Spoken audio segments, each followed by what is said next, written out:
Saat aku sedang mengandung anak kedua kami, suamiku justru sibuk menyiapkan pernikahannya dengan janda kaya sahabat ibuku. Namaku Naila. Usia pernikahanku dengan Raka sudah memasuki tahun ke-6. Kami tinggal di rumah mungil yang sederhana, namun hangat. Ditemani canda tawa putri kecil kami, Naila, yang baru berumur 4 tahun. Dan kini, aku sedang hamil anak kedua. Kehamilan ini datang tanpa rencana, tapi justru menjadi hadiah paling indah dalam hidupku. Raka begitu bahagia saat mendengar kabarnya. Aku masih ingat ekspresi matanya yang berkokek-kokaka ketika melihat hasil tes pack untuk pertama kali. Ia langsung memelukku, lalu berlutut dan mencium perutku dengan penuh haru. "Ayah janji, kita akan jaga kamu dan adik baik-baik," kata Nia malam itu, sambil menggasa peratku yang masih rata. Hari-hariku diliputi cinta dan perhatian. Raka semakin rajin pulang tepat waktu, bahkan mulai sering menolak undangan rapat malam demi makan bersamaku di rumah. Ia tak lagi sibuk dengan gawainya ketika sedang di rumah. Dan setiap pagi, selalu mengantar Naila ke sekolah dengan senyum lebar. Aku merasa seperti wanita paling beruntung di dunia. Setiap malam, Raka membacakan buku dongeng. Bukan hanya untuk Naila, tapi juga untuk janin kami yang masih sebesar kacang hijau. Ia percaya suara ayah bisa menenangkan calon bayi. Aku hanya bisa tersenyum, bahagia melihat pemandangan itu. Hatiku penuh. "Menurut kamu, nanti kita dikasih laki-laki atau perempuan lagi?" tanyanya suatu malam sambil membelai rambutku. "Yang penting sehat," jawabku pelan, sambil menyandarkan kepala di pundaknya. Kami bahkan sudah mulai mencicil perlengkapan bayi, dari pakaian sampai kereta dorong. Raka juga mulai menabung lebih rajin dan berkata ingin lebih banyak waktu di rumah setelah anak kedua lahir nanti. Aku sempat berpikir, mungkin inilah kebahagiaan yang dicari semua orang. Rumah yang penuh canda, suami yang setia, anak-anak yang lucu, dan bayi yang sedang tumbuh di rahimku. Aku tidak tahu bahwa semua ini hanya tenang sebelum badai. Bahwa semua pelukan, ciuman, dan janji manis itu perlahan akan memudar. Dan pada akhirnya, aku akan belajar satu hal penting. Ternyata, tidak semua cinta yang tumbuh akan bertahan. Aku mulai menyadarinya perlahan. Bukan karena pertengkaran besar atau kata-kata kasar. Justru karena perubahan kecil yang nyaris tak terlihat, tapi terasa begitu tajam dalam hati. Raka masih pulang, tapi tidak lagi tepat waktu. Ia masih tersenyum, tapi tidak seperti dulu senyumnya terasa jauh. Seperti formalitas. Ia masih menanyakan kabarku, tapi sering sambil menatap layar ponselnya. Awalnya aku mencoba mengabaikan semuanya. Ku bilang pada diriku sendiri, dia pasti lelah. Atau proyek kantor sedang banyak. Aku paksakan untuk tetap berpikir positif. Karena aku tahu, aku sedang hamil dan janinku tidak pantas menyerap energi buruk dari pikiran ibunya sendiri. Namun malam itu, ada sesuatu yang membuatku tak bisa lagi diam. Raka pulang hampir pukul 11 malam. Bukan hal yang biasa. Saat aku buka pintu, dia hanya berkata singkat, "Maaf, ada meeting mendadak sama klien," lalu masuk kamar tanpa sempat menatapku. Aku melihat setelan jasnya rapi. Rambutnya disisir dengan minyak rambut favoritnya, dan ada aroma parfum yang tak biasa. Aku menahan pertanyaan yang sudah di ujung lidah. Aku tidak mau terlihat mencurigai. Tapi hatiku mulai menebak sesuatu. Sesuatu yang selama ini selalu kuanggap tidak mungkin dari sosok suami seperti Raka. Keesokan paginya, saat aku menyiapkan sarapan, Raka sedang menelpon seseorang dengan nada yang tak biasa. Suaranya pelan, tapi hangat. Ia tertawa kecil. Bukan tawa yang biasa ia pakai saat bicara dengan rekan kerja. Itu tawa manis seperti seseorang yang sedang jatuh cinta. Saat aku masuk ke ruang makan, ia langsung mematikan telepon. "Aku buru-buru ya, ada meeting lagi pagi ini," katanya sambil mencium pipiku sekilas. Tapi entah mengapa, ciuman itu terasa dingin. Hari itu, aku duduk di ruang tamu sambil memegangi perutku yang mulai membesar. Aku menatap kosong ke arah pintu, berharap Raka akan kembali cepat. Atau setidaknya, mengirim pesan manis seperti dulu. Tapi yang kudapat hanyalah hening. Dan di sanalah aku, seorang istri yang sedang mengandung anak kedua, duduk sendirian dengan pertanyaan yang semakin membesar. Apa yang sebenarnya sedang terjadi? Aku tidak tahu bahwa di luar sana ada seorang wanita yang perlahan sedang mencuri perhatian suamiku. Aku tidak tahu bahwa cinta yang kukira kuat bisa goyah hanya karena godaan dunia yang gemerlap. Dan yang paling menyakitkan, aku tidak tahu bahwa aku akan menyaksikan sendiri kehancuran rumah tangga yang selama ini kuanggap nyaris sempurna. Dan semua itu dimulai dari satu nama yang kutemukan secara tidak sengaja, Fania. Pagi itu, aku sedang merapikan meja kerja Raka di rumah. Sebuah kebiasaan yang sering kulakukan karena ia jarang menyentuh kortis Kartasenia setelah pulang kerja. Di antara tumpukan map, aku menemukan sebuah dokumen presentasi. Di pojok kanan atas, tertera logo perusahaan dan nama pemiliknya, Fania R. Larasati. Hatiku bergetar, bukan karena nama itu asing. Justru sebaliknya, nama itu sempat muncul dari mulut Raka beberapa minggu lalu saat ia bercerita sepintas tentang klien barunya. Katanya, dia janda pemilik butik dan restoran. Proyeknya besar dan butuh totalitas. Saat itu, aku hanya tersenyum dan mengangguk. Tidak menyangka apapun, tapi pagi ini, entah mengapa, aku merasa ada sesuatu yang ganjil dan aku terlalu penasaran untuk diam. Dengan tangan sedikit gemetar, aku membuka laptop Raka yang ia tinggal terbuka.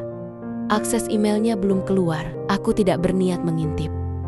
Sungguh, tapi saat kursor tak sengaja menyentuh folder bernama V Proyek, muncul deretan email balasan dengan judel-judel yang terdengar terlalu personal untuk urusan pekerjaan. Terima kasih makan malamnya, Mas Raka. Senang bisa ngobrol santai tadi. Kapan bisa ketemu lagi? Aku tak kuat membaca lebih banyak.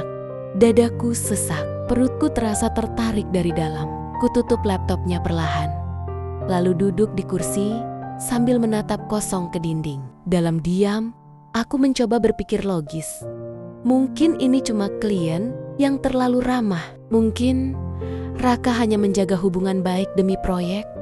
Mungkin aku yang terlalu sensitif karena sedang hamil. Tapi hati kecilku menolak semua alasan itu. Malam harinya, aku memberanikan diri bertanya, "Mas, kamu masih sering ketemu Bu Fania ya?" Tanyaku pelan saat kami sedang menyusui Naila yang mulai ngantuk. Raka berhenti sejenak. "Iya, kenapa? Cuma tanya." Aku lihat proyeknya kayaknya besar banget. Raka mengangguk cepat. "Iya, penting banget. Bisa jadi lompatan karier buat aku. Makanya aku sering pulang malam. Fokus kerja dulu ya, Nay." Aku tersenyum kecil, mencoba memahami. Tapi dalam hatiku, ada suara lirih yang berbisik, kalau memang kerja. Kenapa ada senyum berbeda saat menyebut namanya? Sejak hari itu, aku mulai menyusun kepingan demi kepingan. Dari malam-malam pulang larut, tatapan kosong, sentuhan yang makin jarang, hingga ponsel yang tak pernah lepas dari tangannya. Dan hari itu, aku membuat satu keputusan. Aku harus tahu kebenarannya, apapun risikonya. Karena aku bukan hanya seorang istri, aku seorang ibu. Dan aku sedang mengandung anak dari laki-laki yang hatinya mungkin sudah tidak utuh lagi untukku. Hari demi hari berlalu dengan perasaan yang sulit dijelaskan. Aku berusaha tetap tenang, tetap menjalankan peranku sebagai istri dan ibu, sambil menyembunyikan badai dalam pikiranku sendiri. Tapi semakin aku diam, semakin perasaanku tercekik oleh tanda tanya. Dan akhirnya, malam itu datang, malam yang mematahkan semua harapanku. Aku tidak sengaja menjatuhkan ponsel Raka yang tertinggal di sofa saat ia mandi. Layar menyala. Ada notifikasi pesan masuk dari aplikasi pesan singkat. Namanya muncul jelas, Fania. Pesannya pendek, tapi cukup membuat napasku tercekat. Terima kasih untuk malam ini. Aku belum pernah merasa ditemani sehangat itu sejak lama. Jantungku berdebar kencang. Aku tahu, aku tidak boleh membuka ponsel suamiku. Tapi hatiku sudah terlalu lama memendam curiga. Dengan jari gemetar, aku buka percakapan mereka.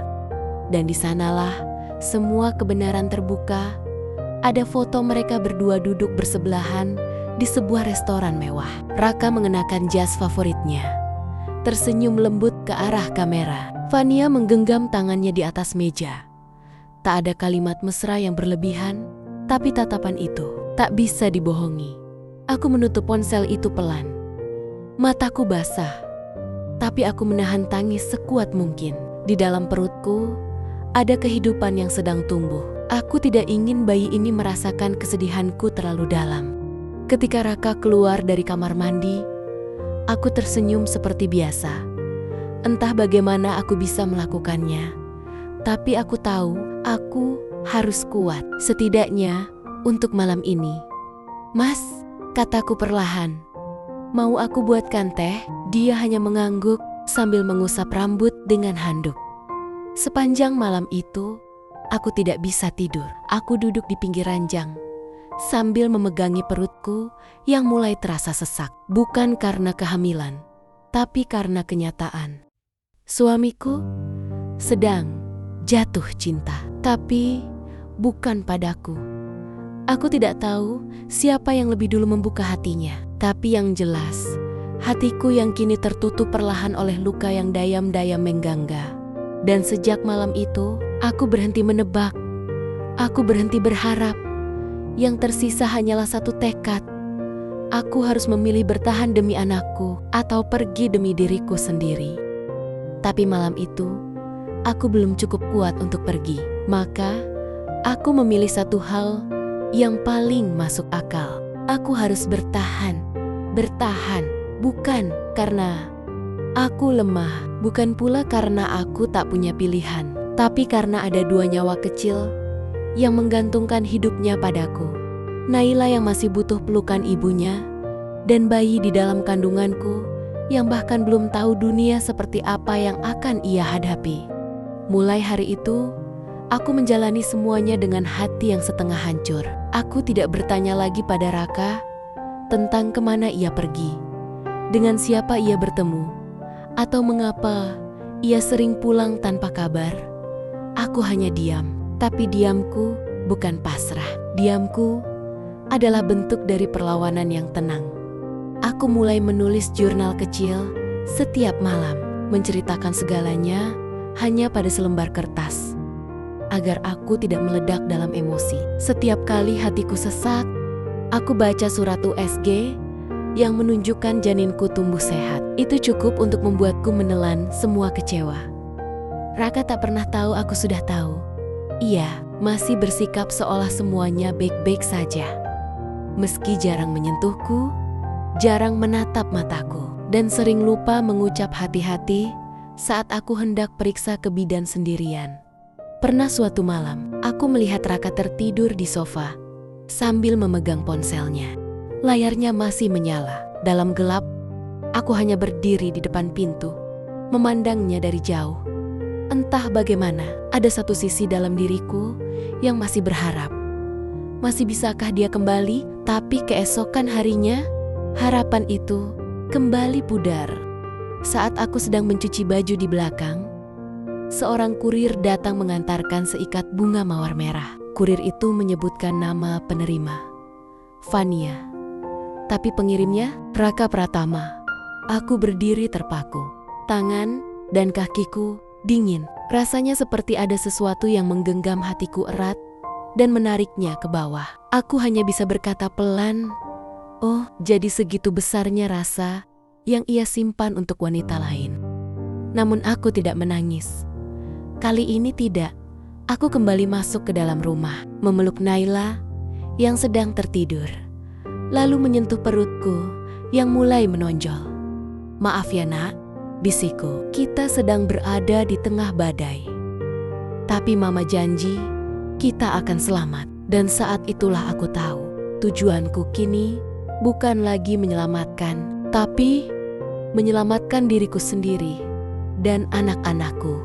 Namun kenyataannya, menyelamatkan diri tak semudah yang kubayangkan. Kehamilan anak kedua ini jauh lebih berat dibanding yang pertama. Tubuhku sering terasa cepat lelah, punggungku nyeri, dan kakiku mulai bengkak meski belum memasuki bulan ke-8. Tapi aku tetap melakukan semua sendiri, menyiapkan sarapan, mencuci pakaian, mengantar Naila ke sekolah, memeriksa kandungan, bahkan membersihkan rumah. Raka, ia semakin jarang pulang. Kalaupun pulang, hanya untuk mengganti baju, lalu pergi lagi dengan alasan kerjaan mendesak. Aku tak lagi menuntut, tapi jauh di dalam diriku, aku mulai bertanya, apakah kehadiranku sudah tak lagi berarti baginya? Suatu malam, saat aku sedang menyetrika baju Naila, perutku tiba mengeras. Napasku sesak. Pandanganku berkunang-kunang. Aku sempat berdiri memegang dinding, tapi semuanya menjadi gelap. Aku terbangun di rumah sakit. Ibuku duduk di samping ranjang dengan wajah pucat, menggenggam tanganku erat. "Ma, bayi, anakku," tanyaku terbata. "Alhamdulillah, masih selamat, tapi dokter bilang kamu kelelahan berat, Nay. Kamu harus istirahat total mulai sekarang." Aku menoleh ke kanan. Kursi di sebelah tempat tidurku kosong. Tak ada Raka. Tak ada suara pria yang dulu dengan lembut membisikkan, "Ayah, di sini." Yang ada hanya detak jantung mesin monitor dan kesunyian yang mengiris. Ternyata bukan hanya tubuhku yang lelah. Hatiku jauh lebih lelah-lelah menanti seseorang yang bahkan tak menganggap kehadiranku layak untuk ditunggu. Beberapa jam kemudian, sahabatku, Rani, datang membawakan baju ganti dan makanan. Saat aku tanya, kenapa Raka tidak datang? Ia menunduk. "Nah, maaf, aku nggak tahu harus ngomong ini gimana. Tapi, Raka, dia sedang di luar kota, bareng Fania." Duniaku terasa berhenti sejenak. Aku tidak menangis, tapi air mataku jatuh begitu saja, tanpa suara. Bayangkan, aku di ranjang rumah sakit, dengan 2 nyawa bergantung padaku. Sementara laki-laki yang bersumpah akan menjagaku, memilih menemani wanita lain. Saat malam tiba dan ruangan menjadi hening, aku menatap Lenggit-Langget dengan tangan menyentuh perutku. "Nak, kamu dengar Mama ya? Mulai hari ini, kita tidak boleh lagi bergantung pada siapapun selain diri kita sendiri dan Tuhan. Kita harus kuat, kita harus selamat." Dan malam itu, aku tahu, aku tidak sedang kehilangan suami. Aku sedang dipersiapkan untuk menemukan kekuatanku sendiri. Tapi sekuat apapun aku mencoba berdiri, ternyata ada saatnya sebuah tamparan kenyataan bisa membuatku roboh juga. Beberapa hari setelah aku pulang dari rumah sakit, tubuhku mulai pulih, tapi pikiranku terus berperang. Aku mencoba menyibukkan diri dengan mengurus Naila, menyiapkan perlengkapan bayi, dan menjaga janinku dengan doa yang tak putus-putus. Tapi di tengah segala keheningan itu, datanglah kabar yang membuat segalanya runtuh. Pagi itu, Rani datang tergesa ke rumah. Wajahnya panik dan tangannya menggenggam selembar kertas tebal berwarna krem keemasan. "Naila, maaf, aku nggak tahu harus gimana ngomongnya," ucapnya pelan sambil menyerahkan kertas itu padaku. Aku membukanya perlahan. Jari-jariku gemetar, bahkan sebelum sempat membaca. Undangan pernikahan, nama mempelai pria, Raka Pratama. Nama mempelai wanita, Fania R. Larasati. Tanggal 2 minggu dari hari ini, tempat Ballroom Hotel Bintang 5 di tengah kota. Dunia serasa membeku. Aku terduduk di lantai, tak mampu mengeluarkan suara. Bahkan tangisan pun seolah malu keluar dari tenggorokanku. Jadi benar, semua diam-diamnya, semua alasan lembur, semua kebohongan kecil mengarah ke satu pengkhianatan besar. Raka akan menikah, bukan hanya selingkuh, menikah, dan yang paling menyakitkan, tanpa sepatah kata pun padaku. Aku menatap perutku. Bayi di dalamnya masih aktif bergerak. Ia tak tahu bahwa ayahnya sedang mempersiapkan hari bahagianya bersama wanita lain. Sementara ibunya bahkan belum selesai menyusun baju bayi mungil yang belum lahir. Hari itu, aku tak bisa melakukan apa-apa selain duduk di atas sajadah. Aku menangis, tapi bukan karena kelemahan. Tangisku adalah bentuk pamit-pamit dari harapan, pamit dari rasa cinta yang sudah tak lagi punya tempat untuk tumbuh. Malamnya, aku memberanikan diri menelepon Raka. Suaranya terdengar biasa saja, tidak canggung, tidak bersalah. Seolah semua ini tak pernah menyakitiku, Mas. Aku dapat undangan pernikahan kamu, kataku pelan. Ia terdiam sejenak, lalu menjawab, "Maaf, Nay. Aku memang berniat bilang, tapi kamu lagi hamil. Aku takut kamu drop." Aku tersenyum kecut meski tak bisa dilihatnya. Yang menjatuhkanku bukan kabarnya, Mas, tapi karena kamu memilih pergi saat aku sedang berjuang menjaga hidup anakmu. Dan untuk pertama kalinya, aku mendengar suara Raka sedikit berubah. Ia menarik napas dalam. Aku bingung. Fania, dia hadir di saat aku merasa rumah kita kosong. Hatiku menselus.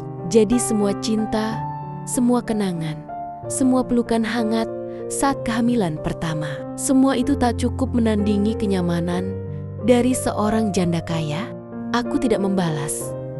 Ku pencet tombol merah, lalu ku peluk Naila yang tertidur di sampingku sambil berkata dalam hati, "Besok pagi aku akan ke pengadilan, bukan untuk memohon, tapi untuk melepaskan. Karena kalau dia bisa bahagia tanpa aku juga harus belajar tanpa dia."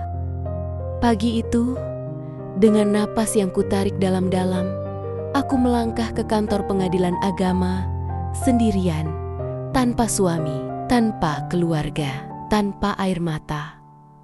Hanya aku, perutku yang semakin membesar, dan satu tujuan yang kubawa dalam hati. Melepaskan bukan berarti kalah, tapi memilih untuk berhenti menyakiti diri sendiri. Langkahku terasa berat, bukan karena ragu, tapi karena beban batin yang telah kupikul selama berbulan-bulan. Akhirnya harus kutaruh di meja yang dingin ini, meja tempat segalanya akan diakhiri. Secara sah, petugas mengarahkan dengan sopan, membawaku ke ruangan kecil untuk mengisi dokumen gugatan cerai. Tanganku gemetar saat menulis nama Raka di kolom tergugat. Nama yang dulu kutulis di undangan pernikahan kami, kini kutulis untuk mengakhiri segalanya. Sambil menandatangani berkas terakhir, aku sempat menoleh keluar jendela. Di luar sana, matahari bersinar cerah. Langit biru, seperti tidak peduli bahwa ada seorang perempuan yang sedang merelakan mimpi lamanya di dalam ruangan ini. "Sudah selesai, Bu?" ucap petugas itu lembut. Aku mengangguk. "Terima kasih." Tidak ada pelukan, tidak ada tangis histeris, tidak ada drama di lorong. Hanya keheningan yang menyelimuti langkah pulangku dan rasa lega yang pelen-pelen mulai menggantikan luka. Beberapa hari setelahnya, aku menerima kabar bahwa pernikahan Raka dan Fania berlangsung meriah. Banyak tamu undangan, makanan mewah, dekorasi glamor. Aku tak datang, bahkan tak ingin tahu lebih dari itu. Malam harinya, aku duduk sendiri di kamar, sambil menatap perlengkapan bayi yang telah lama kusimpan. Aku sentuh baju mungil berwarna biru laut. Bayiku putra kecilku akan segera lahir. Lalu tiba-tiba, sebuah pesan masuk ke ponselku. Dari Raka. Aku tahu semua sudah terlambat, tapi izinkan aku tetap menjadi ayah dari anak-anak kita. Maaf Naila, aku terlalu bodoh. Kupandangi pesan itu lama. Tak, ku balas, karena aku tahu bukan aku yang dia pilih di altar itu. Dan hari ini, aku pun tidak akan memohon untuk tetap dipilih. Aku bangkit dari kasur, berdiri menghadap cermin. Perempuan yang kulihat di sana bukan lagi Naila yang dulu. Bukan istri yang disakiti, tapi ibu yang sedang tumbuh menjadi pondasi untuk dua anak manusia. Dan malam itu, sebelum aku menutup mata, aku menulis dalam jurnal kecilku, aku yang mencintainya dalam doa. Aku juga yang menandatangani akhir cerita kami. Kini, saatnya aku menulis kisahku sendiri sebagai perempuan yang utuh, walau tak lagi lengkap.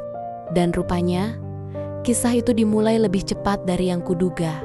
Subuh itu, aku terbangun dengan rasa nyeri yang belum pernah kurasakan sebelumnya. Perutku mengencang, seperti dipelintir dari dalam.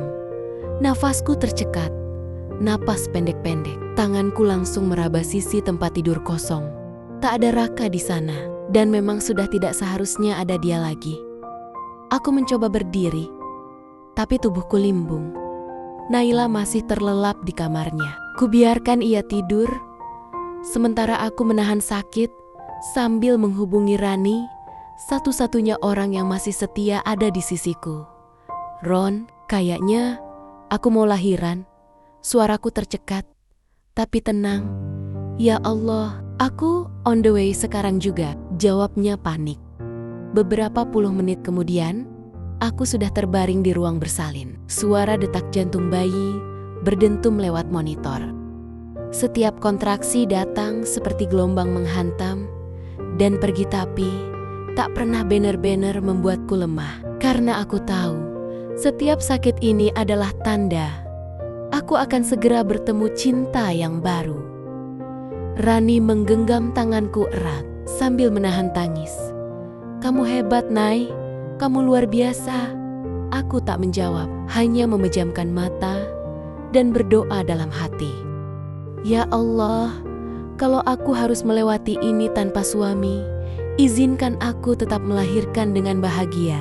Dan akhirnya, setelah perjuangan panjang, terdengarlah suara yang paling kutunggu, tangisan pertama anakku. Laki-laki, sehat, kuat, dan begitu tampan. Aku menangis, tapi bukan karena lelah. Tangis bahagia, tangis rasa cukup. Saat perawat menyerahkan bayi mungil itu ke dalam dekapanku, aku membisikkan pelan di telinganya. Selamat datang, Nak. Terima kasih sudah datang, tepat saat ibu merasa paling sendirian.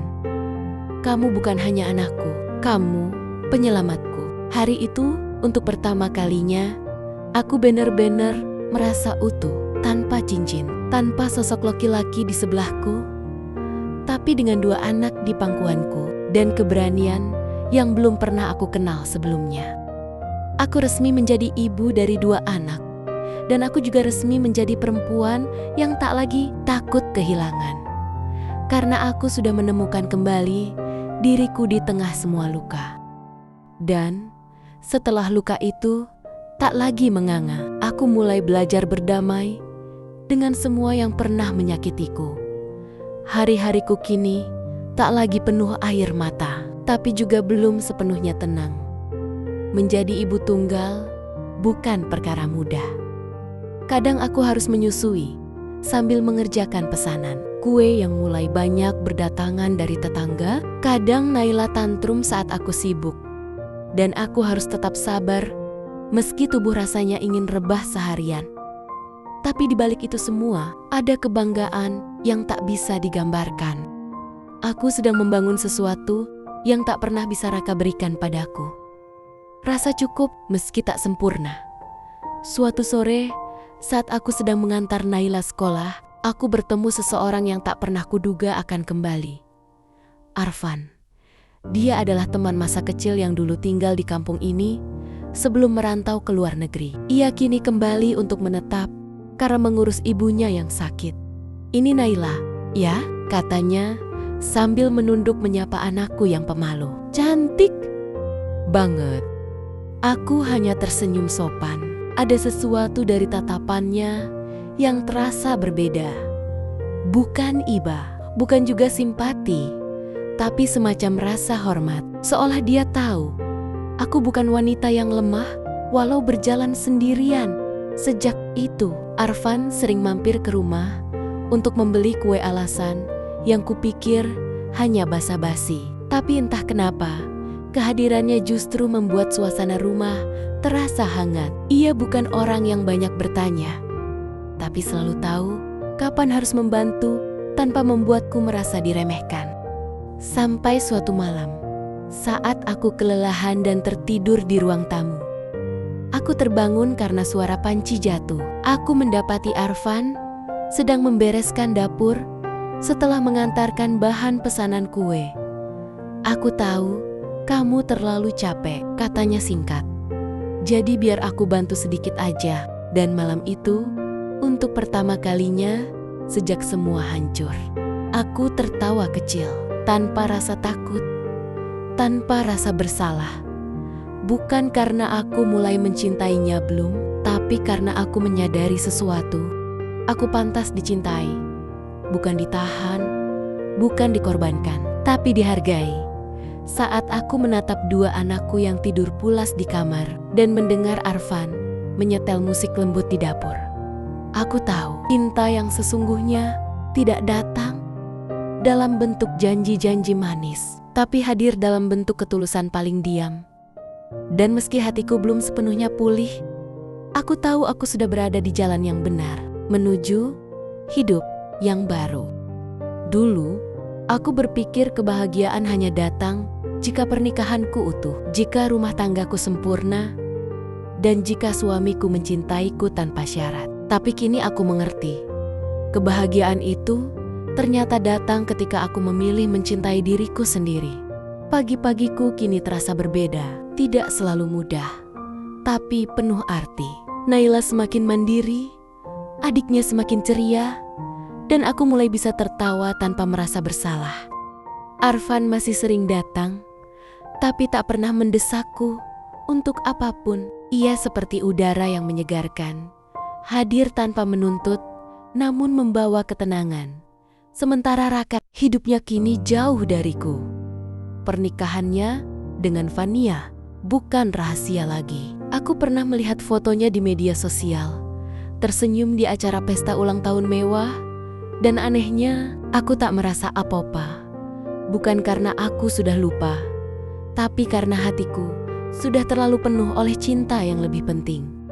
Cinta dari anak-anakku dan diriku sendiri. Suatu hari, Raka datang menjenguk. Ia membawa boneka untuk Naila dan baju bayi untuk adiknya, tapi bukan itu yang membuatku terkejut. Ia berkata lirih, "Maaf, Nay, aku terlalu buta melihatmu selama ini." Aku menatapnya.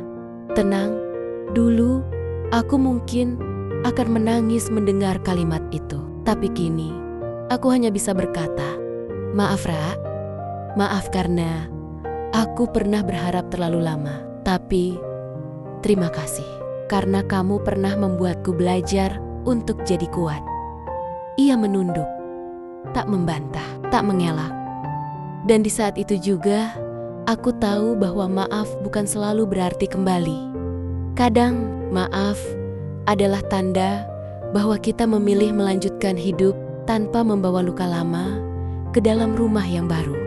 Malamnya, setelah anak-anak tertidur, aku duduk di teras sambil memandangi langit. Angin bertiup lembut. Di kejauhan, terdengar suara azan Isya. Aku mengatupkan tangan, lalu berbisik pada diri sendiri. Dulu aku menangis karena kehilangan cinta seorang pria. Tapi hari ini aku bersyukur karena aku menemukan cinta paling tulus dari diriku sendiri. Dan besok pagi, aku akan kembali melangkah. Bukan sebagai perempuan yang disia-siakan, bukan sebagai istri yang ditinggalkan, tapi sebagai aku yang telah utuh kembali dengan caranya sendiri. Dan ternyata, menjadi utuh tidak selalu berarti harus memiliki semua. Kadang, menjadi utuh artinya menerima bahwa kehilangan pun adalah bagian dari pertumbuhan. 3 bulan telah berlalu sejak kelahiran anak keduaku. Bisnis kue, rumahan yang dulu hanya sekadar pengalihan luka, kini berkembang menjadi sumber kebahagiaan. Aku punya pelanggan tetap, dan bahkan dipercaya mengisi stand di bazar sekolah. Rani, sahabatku, kini membantuku mengelola pesanan. Naila tumbuh menjadi kakak yang manis, penyayang, dan cepat tanggap membantu mengurus adiknya. Dan Arfan, ia masih di sini, diam-diam, selalu ada, tapi tidak pernah mendesakku untuk memilihnya.